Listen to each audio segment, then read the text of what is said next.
Welcome, everybody. Sorry we're a few minutes late. We're having experienced a couple of technical difficulties. Hopefully everything will be smooth sailing from here on out. So here we are, round two of all things telehealth under COVID-19. The response that we had seen from last week's telehealth seminar that we gave has been really extraordinary. And for those of you who weren't on the webinar last week, you can hear it again at our Garfunkel Wild YouTube channel. And with respect to today's webinar, we are going to be sending out slides later today, together with an audio recording. If you are having any trouble listening, I think we should be okay today. But again, it will be sent out. You'll get an audio file as well. So let's get going with our introduction.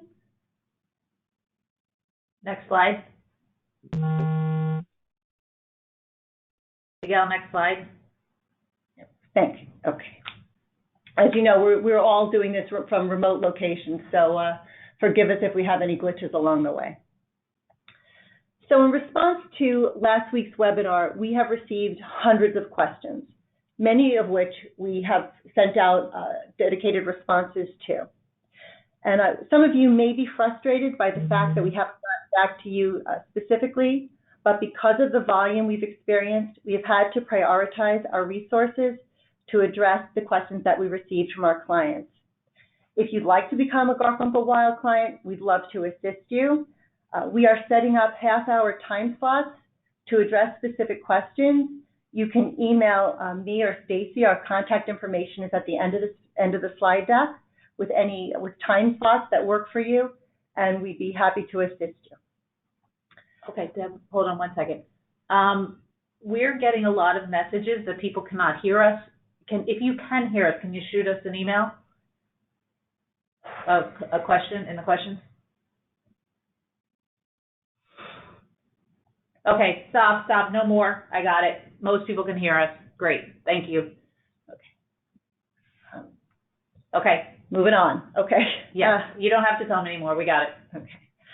You know, we are seeing unprecedented change with respect to telehealth and telemedicine services. And it's likely after we all get through this crisis, these modalities will never quite be the same. We know you're looking for guidance on how to bill for the services that you're going to be providing or have already provided through telehealth and telemedicine. And that's the plan for today. We have Alicia Schickel with us today. She is a certified coding expert. Towards the end of the presentation, she's going to take you through some nuts and bolts. Stacy is here with me again today to talk about things more generally with what we're seeing, both with respect to Medicare, Medicaid, and the commercial plans. Let me give you a couple of disclaimers. And again, I forgive us for any kind of repetition. We're going to be saying some things again and again, Miguel, change slide. Mostly to move on. Next slide, please. Keep talking, that's fine. All right. So we have some disclaimers for you. Okay. Just keep talking. Okay, this webinar is for educational purposes only. We will be conveying general principles and guidance. And again, to obtain specific legal advice, please contact an attorney. We'll be happy to provide it to you. As we've said in the past, this situation is fluid and constantly changing. Payers are consistently issuing new guidance. In fact, last week I reached out to several of the major payers and received directly from them their updated guidance. Some payers had said they hadn't even finalized their guidance yet. I received Emblem's guidance this morning. A chance to go through it yet, but we're urging you must check the payer's guidance. Check the website. It's pretty easy. Go to the payer webpage, search telemedicine/telehealth and COVID-19 to get to their links. You'll see later on in the presentation, I've also provided some links for you to get to the major payers. Again, we have done our best to keep up with the guidance. We don't anticipate payers becoming more restrictive with what they're doing. If anything, what we're seeing is a continual loosening and broadening of the rules around telehealth and telemedicine. This webinar is really geared for practitioners and professional providers. We know we've had some inquiries from FQHCs. We are devoting a special webinar just to FQHCs tomorrow, and that's going to take place at noon. You can go to the Garfunkel Wild website to register for that. And if you're an FQHC, we won't be offended if you hang up on us right now. Remember, any federal, state, and local mandate will trump what we're talking about today. Next slide. Okay, the agenda is pretty simple. We're going to overview telehealth and virtual services. The nomenclature, telehealth, telemedicine, is beginning to blur. Basically, anything that you're doing not in person, I think, falls in the category.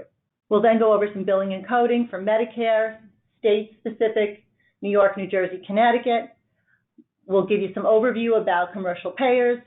Stacy will then, Alicia will do some general billing guidance. Stacy will recap some HIPAA concerns that we still need to pay attention to. And we'll get to the Q&As, hopefully soon. Next slide. Okay, telehealth visits now are not limited just to addressing COVID-19. They're addressing anything that a patient normally would need in an in-person visit. However, you have to remember that any telehealth visit still needs to be reasonable and necessary.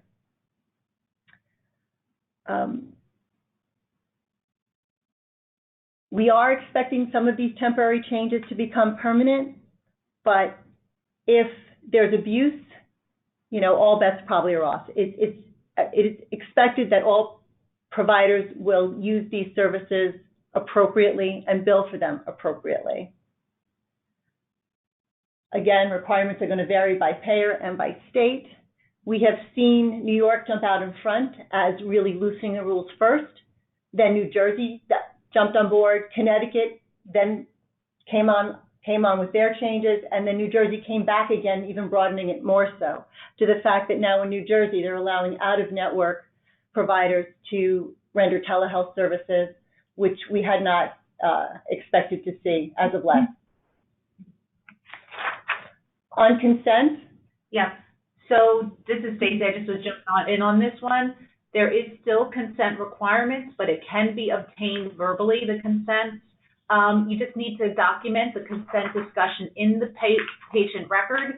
We have received a lot of requests for language to document that, so it's on this slide. You just want to acknowledge that you had the conversation and the patient consented to the receipt of such telehealth services.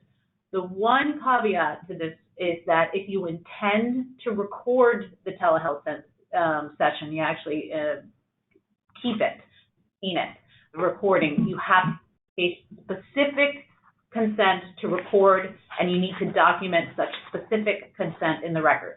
Otherwise, it's just a general comment that they consented to telehealth. Next slide. A bit about waiver of cost sharing amounts. We have seen this now pretty much across the board with commercial payers and in the world of Medicaid managed care.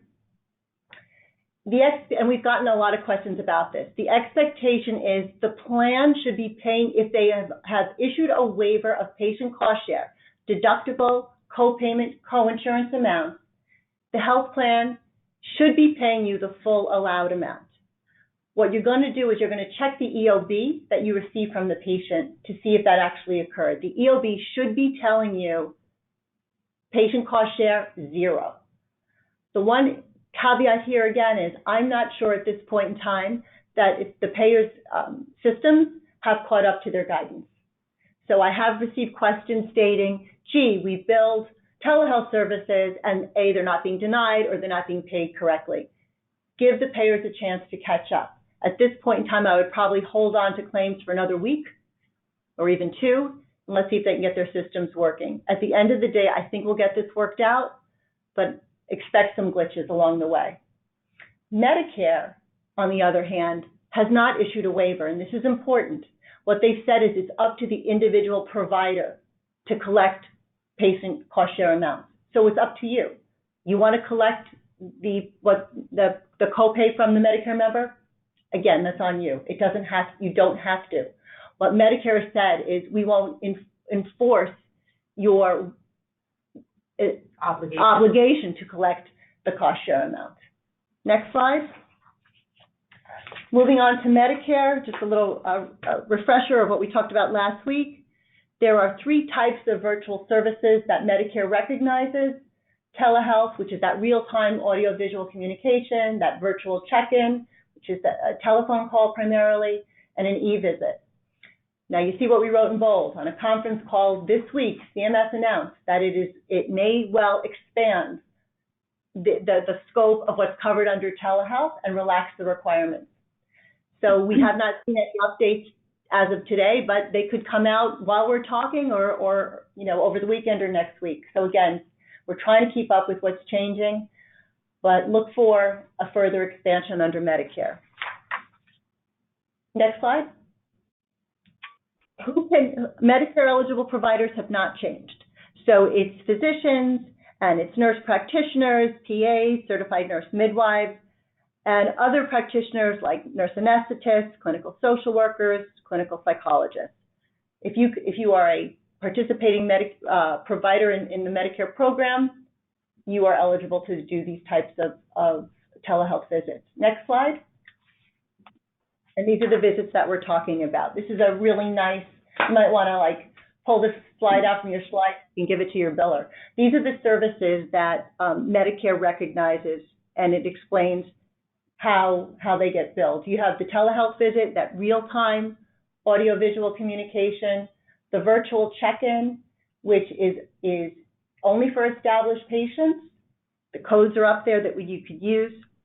And then the e-visit, which is something other than on the phone or in front of a FaceTime-like application. Well, it's certainly a good idea to alert your patients that you're available for telehealth. I want to make sure that you understand you cannot bill for that call. The call to tell your patients, gee, we're available to you, and this is how you can contact us or reach us, is not billable. Again, the virtual check-ins especially, while it's a telephone call, it has to be initiated by the patient. If you're not available to talk to the patient at that time and you call back, that is billable as well. Next slide. Generally, CMS, and we have also at the back of the slide deck, there is a list of the codes that CMS recognizes as payable under telehealth. We gave you the link there as well. If the service is not listed, it cannot be billed to Medicare. Next slide. Basically, billing a telehealth service for Medicare is the same as billing an in-person visit. You just need to reflect the place of service 02, which is home. And that's about it. It's not difficult. Alicia will be providing more detail a little bit later. Next slide. How much does Medicare pay for these visits? If it's telehealth, they're going to pay exactly what they would have paid for an in-person visit. For services that have different rates in the office versus in the facility, Medicare will use the facility payment rate.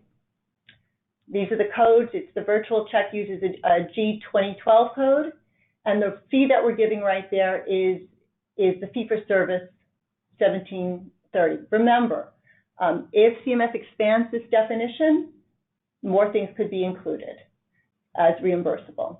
One thing I do want to point out, Medicare Advantage plans are not necessarily responsible to pay you the rate that Medicare fee-for-service. If you have an agreement with the Medicare Advantage plan and they're paying you a percentage of the Medicare fee schedule, you'll get something likely less than that $17.30. Next slide. Moving on to New York.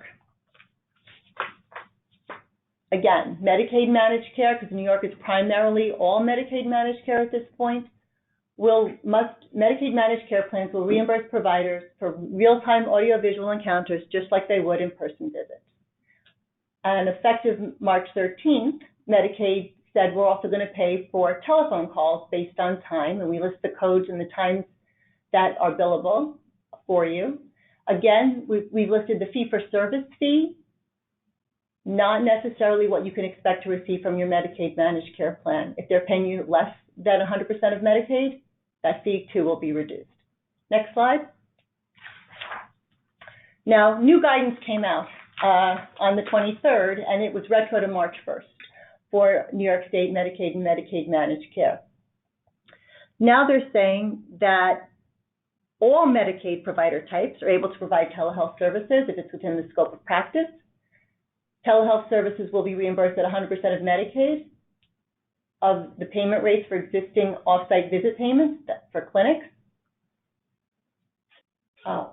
And new guidance allows billing for telephone services in the absence of audiovisual. So what Medicaid just did is that now you can do what used to be a real-time telehealth visit that required audiovisual can now be done using a telephone. Medicaid managed care plans must cover the same scope of services as traditional Medicaid. And in this latest guidance, DOH has said to the plans they must follow this particular billing policy. Next slide. We've given you the link below to that billing policy. What you need to do under this new guidance, if you're doing it over the telephone, you have to confirm that you're speaking to the patient or the patient's representative if the patient is not capable of talking to the physician or practitioner directly. It doesn't matter anymore that if it's a new or established patient, you can see a new patient. You don't need a written consent. Again, Stacy talked about the type of consent you should be documenting in the medical record. And again, if you're going to be recording it, you have to tell the patient, we're going to record this visit. Do you agree to it? And then document that expressly in the medical record. New Jersey, next slide. New Jersey issued new guidance, again, on March 22nd. And again, it's reimbursement for all participating providers, as long as it's for telehealth services, as long as you're providing in the same way that you would provide an in-person service. There are no location requirements. That means physicians, nurse practitioners, clinical psychologists, et cetera, can be in their home as well as, of course, the patient. You can use telephone visits and common video technology, like whatever available on your smartphone. So the requirement that you have these special types of real-time synchronous technology are being waived, at least for the time being. Next slide. Now this one was the newest wrinkle or the largest expansion that we've seen so far in the tri-state area with respect to out-of-network. So New Jersey has now said to the plans, look, you need to allow access to out-of-network telehealth providers and reimburse it and treat it like on an in-network basis if you do not have enough in-network telehealth providers available. I think this is probably going to be most prevalent in the world of telemental health and behavioral health services. One note of caution, we spoke to a plan, Horizon NJ Health, which yesterday, they are Horizon's Medicaid managed care plan, and they have advised that if you are an out-of-network provider, you should call for pre-authorization. Now that's almost belts and suspenders because I know New York has decided that pre-auth requirements are waived for the next 90 days. So it is a brave new world and it's changing constantly. If you have the time to call for the pre-auth, can't be a bad idea.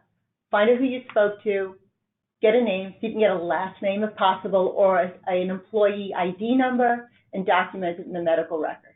You're not going to need to fax forms back and forth. Again, this is all taking place via the phone. Next slide.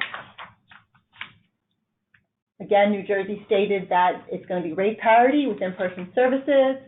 They are telling the plans that you have to notify the providers of any additional instructions that they're going to need to bill.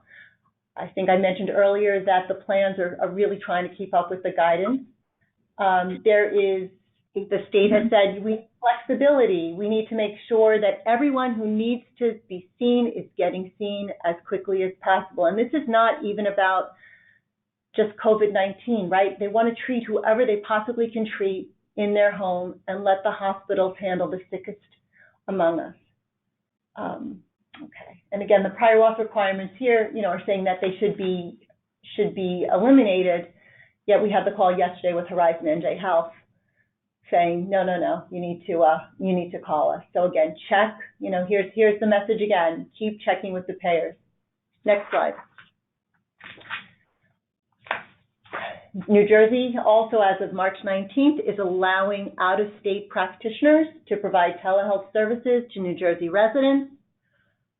The interesting point here is it's only right now for COVID-19 purposes, and that if a conversation is taking place with a patient and you quickly realize that they're talking about something other than COVID-19, you're not supposed, if you're an out-of-state provider, you're not supposed to continue with the conversation.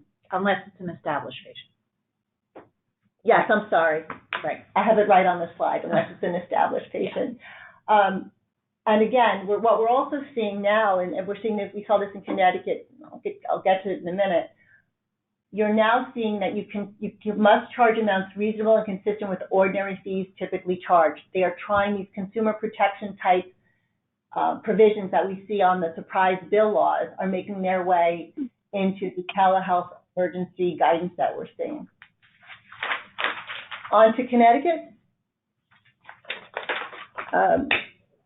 Okay, same thing. They have rate parity in Connecticut. Telephone visits are covered only for established patients. Connecticut only recognizes calls that are at least 11 minutes in length. And again, they're also not requiring licensure, Connecticut licensure to provide telehealth services to residents. Next slide. Same thing as in New Jersey. We're seeing protection against highly inflated rates. If the patient's insurer does not cover telehealth, provider must accept the amount Medicare reimburses for the telehealth services. Next slide. I said this already, the first two bullets anyway. Let's go on to the third. We need to draw a distinction, and we've gotten a lot of questions about whether you need to be credentialed by a managed care plan specifically to provide telehealth. You don't. If you participate in the plan, and in New Jersey, even if you don't need to be credentialed specifically for telehealth.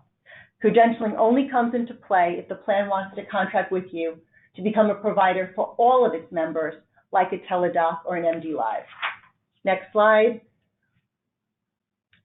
I'm not going to go through these in detail. You can read the bullets for yourself, and I've provided links. This is what's going on with Aetna. On to Cigna. Yeah. Next slide.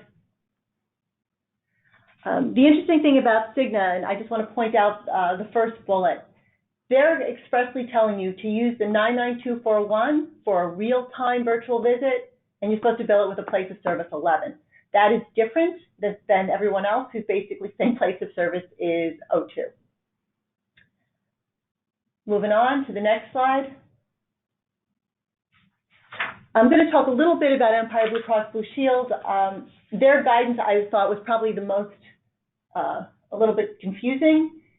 So they put in these 90-day time periods that they're going to lift their requirements around telemedicine and telehealth.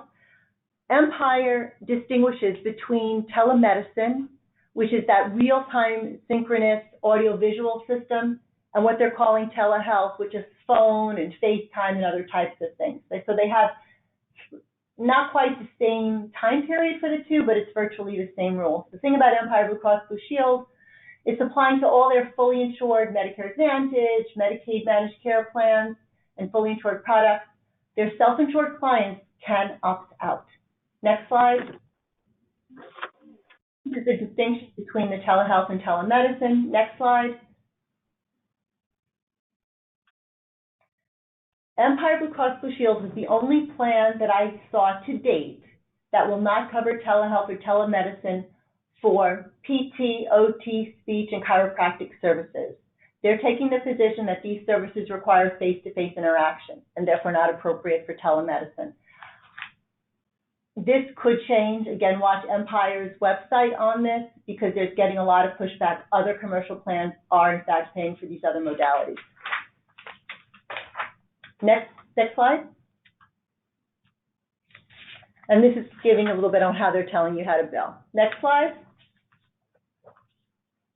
Horizon also, these are consistent with the other plans, waiving member cost share.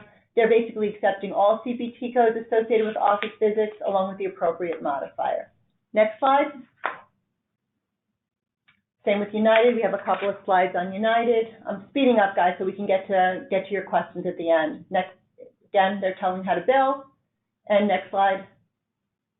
United is also recognizing virtual check-ins and pretty much following how Medicare does it only for established patients. Next slide. Okay, now I'm going to hand off the baton to Alicia. Take it away. Great, thank you so much. Yeah, just again, in regards to not only the payer-specific policies regarding payment, there's also a lot of information on their sites about specific codes that they are and are not reimbursing for. Next slide. Again, the only caveat I've really seen from the one plan that's requiring the 99241 with place of service 11, that is a newer established office visit consultation code.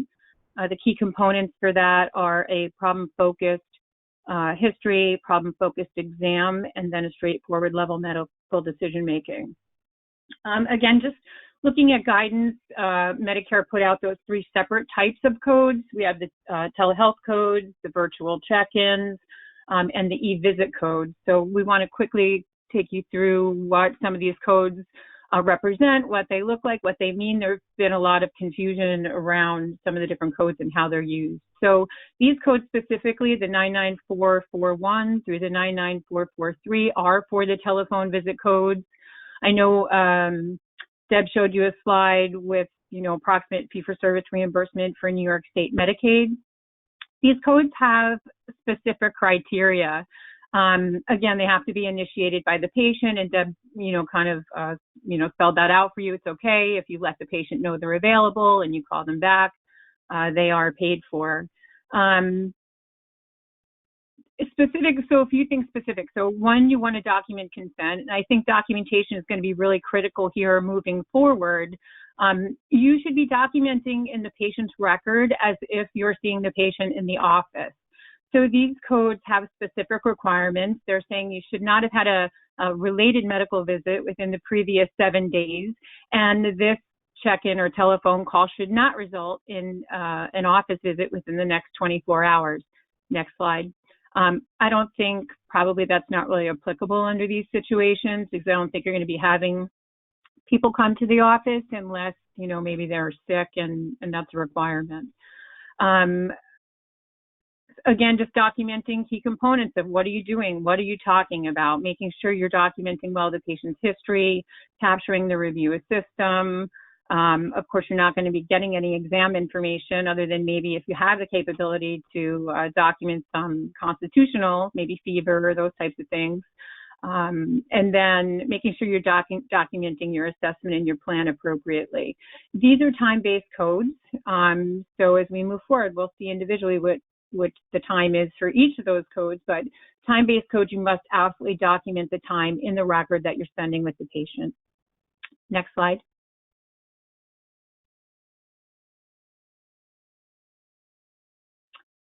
So I thought we had a few other slides on those, but this is important as well. And again, we're seeing a lot of the modifier information is definitely payer-driven. The telehealth modifiers are broken down into 3. The 2 modifiers, modifier 95, really is applicable to the Appendix P codes, which we're going to show you the chart for that. Appendix P codes and Medicaid codes, we are seeing some specific payer guidance where they are asking for these modifiers. We're seeing other guidance where they're asking for the GT modifier. Both of those modifiers represent interactive audio and video telecommunication with the patient. The difference is that the 95 modifier is specific for Appendix P and Medicaid codes, and then the GT modifier really is applicable for all codes. So if it's required by the payer, make sure you know that, make sure you're putting it on your claims appropriately. It doesn't impact reimbursement like some of the other modifiers, like 25 and 59, as we're all familiar with in the past. The GQ modifier is really to represent on the claim when you are having an asynchronous telecommunication Lynn, that's really applicable more to like your radiology services where the x-ray is done and then you got the, the film and you read that. So that would be applicable under those circumstances. Next slide, please. I just want to point out, I mean, I've gotten some questions about the DR and CR requirements. That's, regarding the disaster relief and the coronavirus relief, and they are not required on the claims for telehealth. So just a reminder on that. Again, we can move through these. We talked about these, the GT modifier, again, so that's per the AMA. Next slide, please. And we put these slides in, so you can always refer back to them again after we're, through with the webinar. So you can have this as a resource. Next slide. And the next slide. So this is what the Appendix P, which can be found in the back of your CPT book. It is a one-pager, so if you blink, you might miss it. These are the telemedicine codes approved by AMA for 2020. And annually, these codes are updated. So right now, these are the codes that are in the current CPT manual. Next slide. I know, Deb, we had a slide that had the link to the CMS list of telehealth codes. The next few slides kind of represent what codes are listed on there. If you notice, you can see all of your E&M codes, your 99. I'm sorry, go back one moment. I just want to speak to that quickly. You can see your E&M codes. No, this is fine. So 99201 through 99215. A lot of providers are asking, well, how do I, document that? The new patient codes require 3 of the 3 key components, and clearly you're not going to be able to do an objective exam. Remember, these codes have a typical time attached to them, and making sure that you document appropriately if you are seeing a new patient, exactly what you're doing, right? Capture that history, capture that assessment and plan, and then follow-up information, and document the time. I think it's going to be really critical here to represent that. You can see some of your subsequent hospital care codes, nursing care codes. There's codes for psychiatric visits. Next slide. And don't remember, even before telehealth now has the waiver this year, there were a lot of codes that were available that were non-telehealth codes, which is where CMS kind of was doing that workaround when we didn't have a waiver on the rural and health provider shortage area requirement or the distant and originating site requirement. So things like remote patient monitoring, chronic care management, principal care management, transitional care management, all of those codes are applicable, and they are available at this time. So next slide. Again, this is just representative of what some of those codes look like. Again, the codes that are time-based, every time-based code, you must document the time. So next slide. Okay, I think that's me.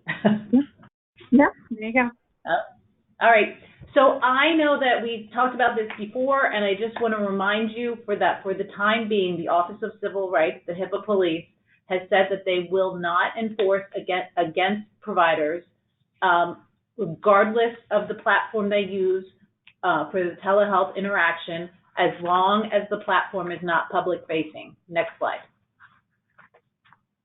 So what is public-facing are things like Facebook Live, Twitch, TikTok. That's where the public can see your encounter. You cannot use those platforms. Next slide. But these platforms, Skype for Business, UpDoc, Zoom, VC, DoxyMe, it seems like Skype, FaceTime, Zoom, DoxyMe, those are the popular ones everyone's asking me about. Yes, during this time period, you can use those to communicate with your patients. You'll get paid for it generally, and you don't have to get a business associate agreement, although the OCR is still recommending you try, but don't make yourselves crazy. And you can use all of these types of platforms. Now, just real quick, because I get a lot of questions about this. For most of these types of interactions, you have to download the application. You, the doctor, and the patient both have to download the application in order to talk to one another through that application. And you can be anywhere you want, somewhere private, hopefully, but the patient can be at home and the doctor can be at home, and it is all reimbursable. So I hope that addressed all the questions. We've been receiving a lot of questions on that. It is really like the Wild West right now. You can kind of do what you want. That's not forever, but for right now, feel free to use whatever platform you want. So just want to add, Stace, just bear this in mind. The focus, if you focus on what's right for the patient and treating the patient that you need to take care of, and you're appropriately documenting it, that's the most important thing. Keep caring for the community. Okay, so next slide. We're going to go on to questions now. I just want to point out a few reminders. One, all of these slides will be sent to you later today or tomorrow morning. Two, in addition to the slides, you will get a tape recording of this presentation, either tonight or tomorrow morning. So don't worry if you miss things. It's all, and we tried to make the slides really comprehensive so you can just look at them and understand what we said. And just a few things while I've been trying to monitor the questions as we've been talking, just a couple things. One, in regard to consent, someone asked, why is it not okay since the patient has to download the application and click on to start the encounter, why is consent required? Consent is the conversation. The government wants to see that you tell the patient, these are the risks, these are the benefits. It can be 30 seconds. The risks are your equipment won't work and we'll have to cancel the appointment. The benefits are you don't have to come in the office, no exposure, maybe more efficient, things like that. And they want that conversation to happen, and you document it in the record. It is not enough for the patient to just click. A lot of questions are getting asked, if the patient can't do video, can we bill it as if they could? No. Not for most now a lot of payers are paying for phone calls right now, but Medicare is not yet there, or at least what they'll pay for phone calls is a lot less. We think that's going to change. Medicare has promised they're looking at this issue, but they're not quite there yet. Another thing, Deb emphasized that if you're having problems with the individual payers right now, we think that there's a little lag time to them getting their systems up to speed. Hold your claims for a little bit or resubmit them. We think it will go better. They do seem to really be cooperating with themselves, but we're all scrambling right now as the rules change minute by minute. Okay, next slide. All right, so, whoops. There we go. You want me to take this one? Yep, yeah. Take this one. Okay, we talked about this, right? This has to do with you've already submitted telehealth services, you're being denied. Again, let the plans have time to catch up. The next part of this question, which is what I'd like to talk about, is what can we collect from the patient up front? Nothing has changed with respect to your obligation to hold a member harmless if you are a participating provider. All your participating provider agreements have a provision that states you can for a covered service, you can only bill a patient their cost share amount, copay, coinsurance, deductible. That's it. That does not change under COVID-19's rules. So someone said, well, can I ask the patient to pay up front? No. If you're participating, you treat it like an in-person visit. You're going to look to the EOB to determine what it is that the patient is responsible to pay you. And I can't emphasize that more strongly. Again, if we want some of these provisions that have loosened up to continue over time, there cannot be abuse of this. And patients will go running to the plans saying, gee, my provider charged me $30 to talk to him on the telephone for 5 minutes. Next slide. Before we talk about the next slide, though, I'm going to let Alicia answer a question that she has. Go ahead, Alicia. Yeah, I mean, I really just wanted to reiterate on the 3 types of codes that we talked about initially. So we talked about the telehealth codes. There's the virtual check-in codes we're getting a lot of questions on. That's the G2012. Again, that's time-based, right? Brief check-in, 5 to 10 minutes. with the provider. And then there's the G2010, which is when you're capturing video or an image. So if your patient sends you a snapshot of a rash, that's the billable code for that. But I quickly want to just mention the e-visits. So those are non-face-to-face visits that you can have with the patient through the portal, either through the patient portal, email, secure text, or fax. And then there are provider and non-provider codes for those categories of visits. So I just want to clear that up. You've been being asked about that. Okay, as to state licensure, the states are kind of all over the board with this. Some even before COVID-19 allowed non-licensed practitioners to practice in their state. Specifically in New York and Connecticut, they have waived the requirement for the practitioner to be licensed in the state in order to provide services to those residents.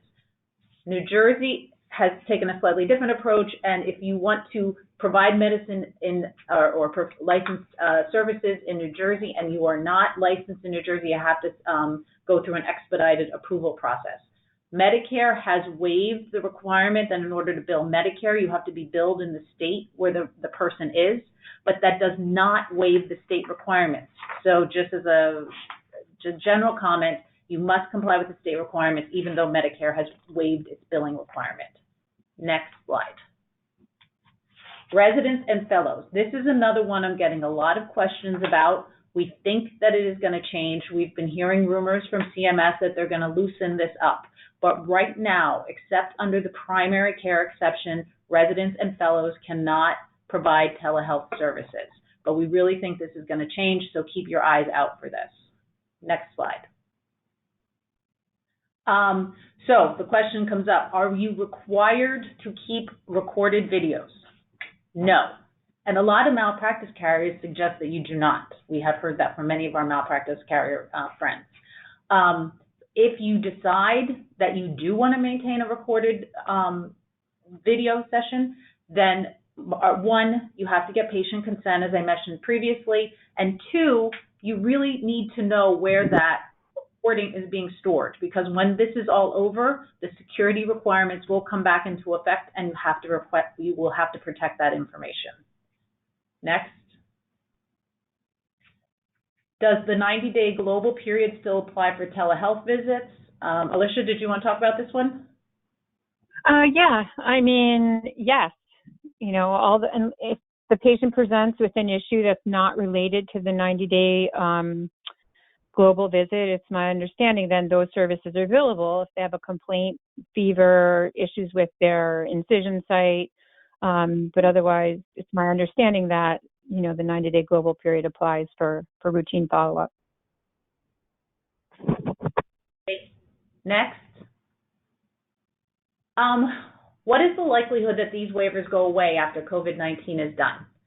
We suspect that absent abuse, is if everybody plays by the rules to the extent there are rules, we think that many of these waivers are going to remain, particularly regarding the originating site requirements. In my personal opinion, those requirements were stupid anyway. And that's a legal term. You know, like, why not let people be in to receive telehealth services, right? But we do not think that the leniency regarding the HIPAA safeguards is going to remain like it is. We think that there will be some safeguards put back into place. So don't rely too much on those, that leniency to live forever. Next slide. Can you bill a patient for a Medicare visit more than once a week? We don't know of anything that prohibits this. However, the medical necessity rules still live out there. So if you're going to see a person by telehealth more than 1 week, there has to be a reason for it.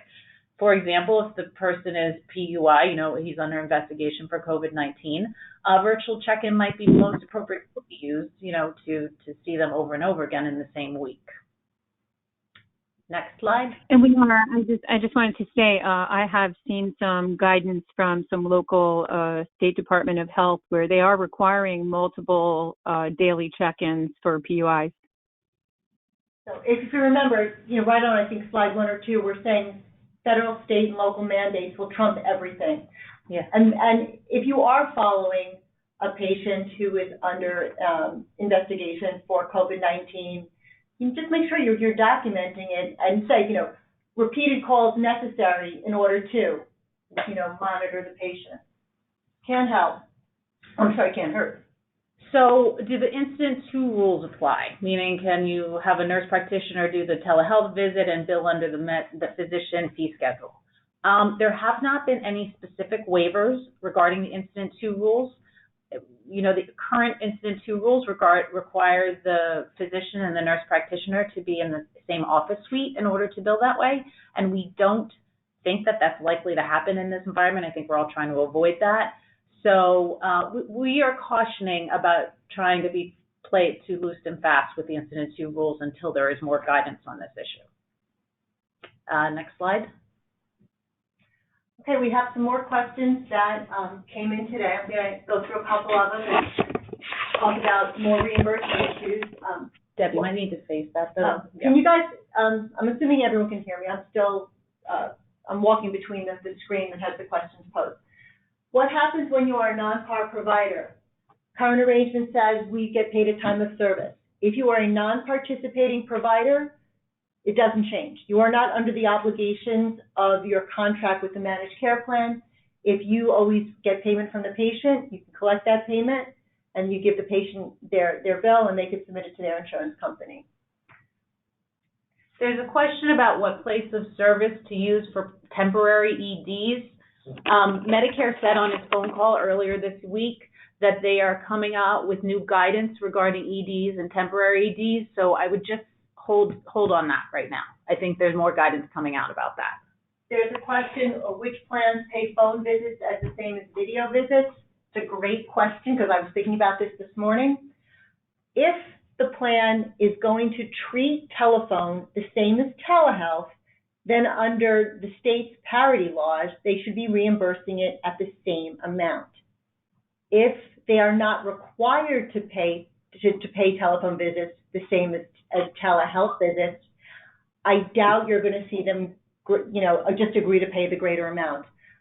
But do I know for sure? No. We're going to have to wait and see. The one thing, fully insured plans, Medicaid managed care plans, where New York, New Jersey, and Connecticut have expanded the definition of telehealth to include telephone visits, you should be getting paid the same amount as an in-person visit.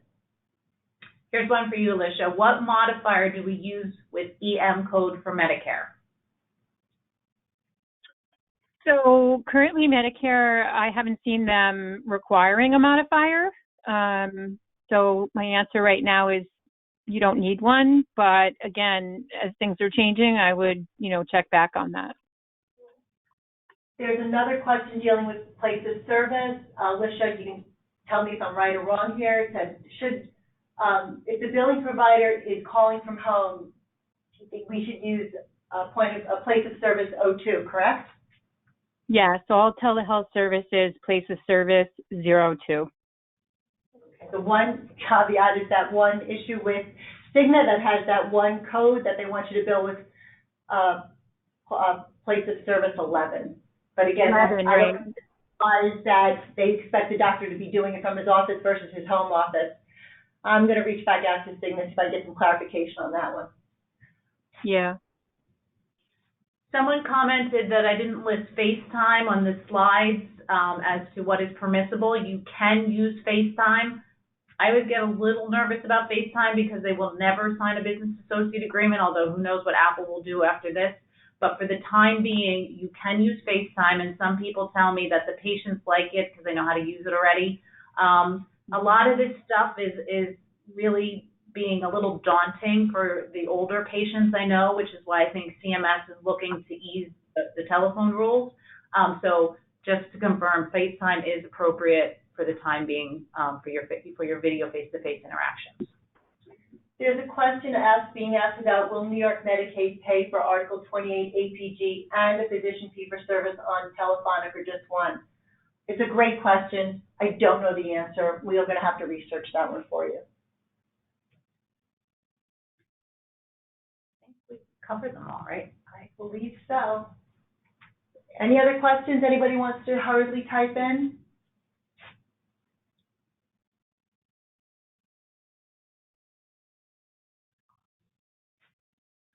All right, well, thank you, everybody. This has been fun. I know it's a lot of information. Please feel free to reach out to us. We're going to have our assistants schedule time slots for people to answer questions. We think that's the easiest way because after the last one, we received hundreds of questions. But otherwise, good luck with everything. Again, please keep an eye on everything. Medicare is going to change in some way. We don't know how. The payers are constantly evolving. And we're here to help. And please stay safe. Yeah. Thank you, and thanks for taking care of our fellow citizens. Yeah, we really appreciate it. Take care.